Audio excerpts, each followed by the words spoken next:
నాకు తెలిసి ఆవిడ తన కూతురు విషయంలో రాంగ్ కాదు, ప్రాక్టికల్. ఎందుకు చెప్తున్నానంటే ఏదైనా జరిగినప్పుడు టీవీల్లో చూసి బాధపడటం తప్ప ఫైట్ చేసేవాళ్ళు ఎవరున్నారు? తను చేస్తోంది.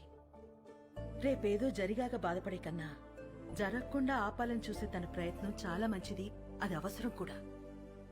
తను ఫైట్ చేస్తోంది తన కూతురు బాగుండాలని కాదండి, రేపటి రోజున అందరి పిల్లలు బాగుండాలని. తనే రైట్ అండి. ఇవన్నీ కాదు, చేసుకోబోయేది నువ్వు. రామా, నీకు పెళ్లి ఇష్టమా కాదా? అంటే అది నాకు ఇష్టం లేదు.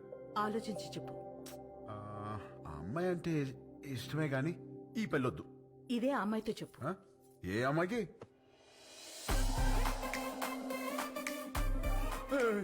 ఈ